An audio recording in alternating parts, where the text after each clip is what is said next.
Halo, assalamualaikum warahmatullahi wabarakatuh, sahabat YouTube semuanya. Semoga sehat selalu. Ketika kalian melakukan pengurangan kecepatan, apakah yang hendak kalian lakukan? Injak rem dulu atau kopling dulu? Nah, coba ketikkan di kolom komentar ya. Dan kita coba langsung praktikan ya. Jadi kalau menurut kami, kita harus melakukan rem dulu baru kopling. Itu dalam kondisi kecepatan yang masih lumayan cepat, misal di atas 20 km per jam gitu ya. Kita lakukan pengereman dulu baru kopling. Kenapa? Karena fungsi dari gigi yang masih masuk itu bisa kita manfaatkan untuk melakukan engine brake atau membantu pengereman. Kecuali kita sudah gigi rendah seperti ini, kondisi pelan, kita bisa lakukan kopling dulu baru rem. Ya, itu ya, seperti ini saya praktikan. Saya kopling full, kemudian saya bantu rem netral. Kita lihat sisi sebelah kanan ada motor, jangan lupa sen ya. Sisi kiri juga. Kita maju pelan-pelan ya. Ada mobil, pelan-pelan aja teman-teman ya. Kita mulai jalan. Nah, di kecepatan tinggi kita bisa melakukan pengurangan gigi dulu. Ini contoh ya. Nanti di depan ada pertigaan, kita belok kiri dulu. Jadi kalau kecepatan tinggi kita bisa melakukan pengurangan kecepatan dengan injak kopling dulu. Kita kurangin gigi sambil kita ngerem. Itu untuk kecepatan tinggi di jalan yang turun. Jadi rem itu dibantu oleh engine brake. Itu kombinasi dari keduanya. Ya, ini saya belok kiri, teman-teman. Oke, ya, kita mulai kecepatan di sini. Ini ada jalan lurus yang lumayan bagus. Nah, ini ya. Kecepatan 60, gigi 4. Nah, ketika kita di belakang mobil seperti ini, mobil depan tiba-tiba hazard dan rem mendadak, maka kita bisa mengurangi dengan injak pedal rem seperti ini. Ketika kecepatan sudah mulai menurun, kita pindah gigi, injak kopling, pindah gigi gitu. Kita ini masih agak nanjak ya. Oke ya. Nah, gimana teman-teman semuanya? Kalau yang mungkin kurang sependapat bisa ketikkan di kolom komentar ya. Jadi kalau saya itu seringkali melakukan pengurangan kecepatan, rem dulu, baru kopling, kemudian kurangin gigi. Kecuali tadi saat kondisi pelan, kita bisa melakukan kopling dulu supaya mobil mesin tidak mati. Nah, baru kita lakukan pengereman untuk memastikan bahwa kecepatannya harus dihentikan.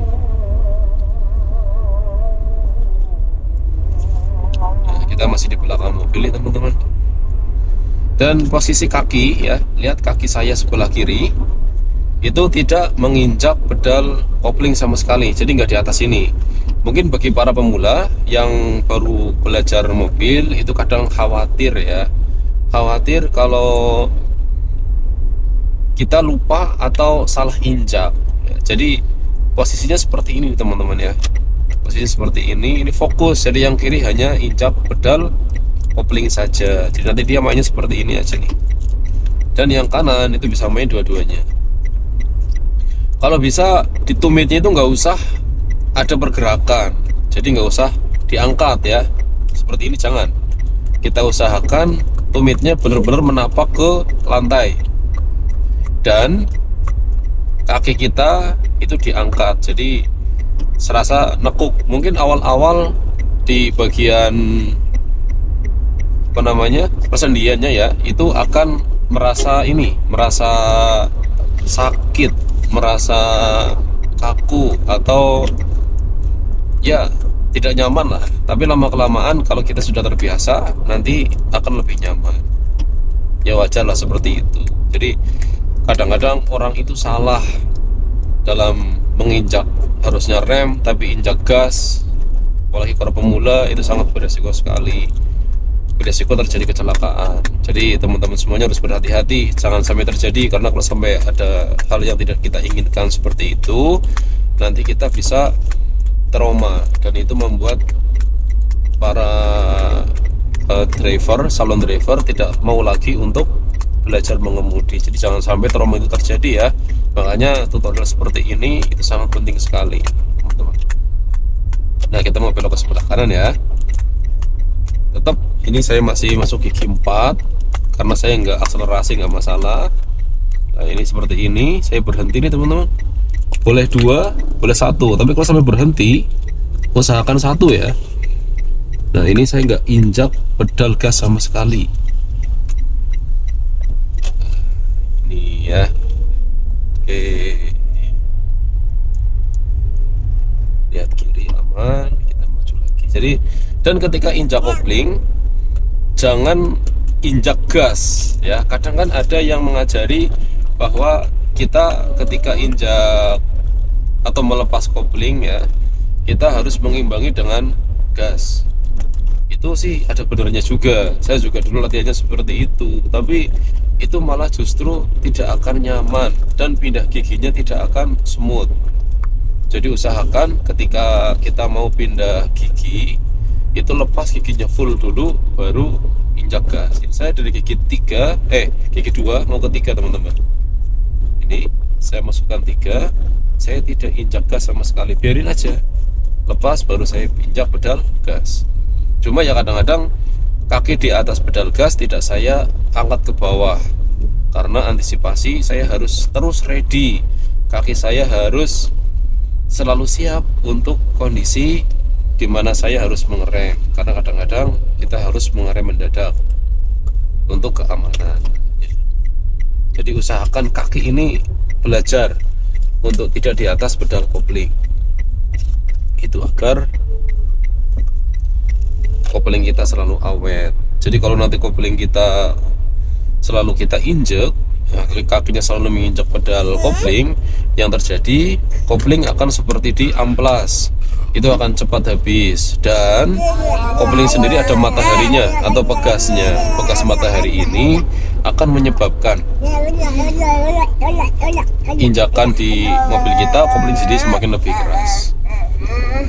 Kita mau isi bensin teman-teman, karena sudah mulai merah, ada indikatornya nih teman-teman. Masuk kanan ya, sen. Ini aduh, agak macet, rame. Kita masuk ke bagian belakang ya, pelan-pelan aja. Sampai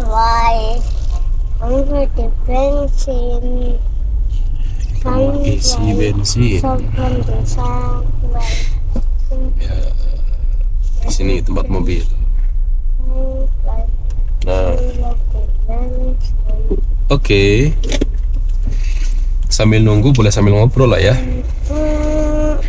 Itu di pengisian kita pun bisa melihat nih, pengisian mobil kita itu di bagian mana teman-teman ya. Itu bisa kita lihat dari anak panah, biasanya itu kelihatan. Kalau enggak di bagian pengisiannya nih teman-teman, kelihatan nggak?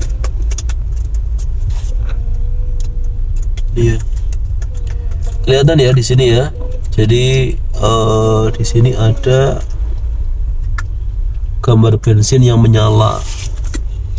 Itu biasanya nanti ada di sebelah mana, atau itu tidak efektif kalau kondisinya tidak sampai habis. Ini sudah hampir sampai habis. Di sini ini ada kelihatan gambar ini nih, gambar apa namanya, gambar anak panah ya. Jadi setiap mobil itu ada gambar pom, kemudian ada anak panahnya di situ, menunjuk ke kiri atau ke kanan. Ini menunjuk ke sebelah kanan, berarti tempat pengisian bahan bakarnya ada di sebelah kanan. Termasuk mobil Terios di depan juga seperti itu. Jadi kalian kalau mau ngisi bensin itu jangan khawatir ya, untuk bisa menempatkan mobilnya di bagian mana tempat pengisian bahan bakarnya dengan cara melihat seperti ini. Ya gitu teman-teman semuanya. Dan kita harus mengistirahatkan kaki, ya, tangan dan semuanya ketika kondisi seperti ini. Jadi jangan sampai kita masih menginjak pedal rem atau menginjak pedal kopling atau yang lain. Biasakan kita istirahatkan kalau tidak terlalu dibutuhkan. Terima kasih, semoga bermanfaat dan saya yakin semuanya pasti akan bisa mengemudi mobil sendiri. Assalamualaikum warahmatullahi wabarakatuh. Matur suwun.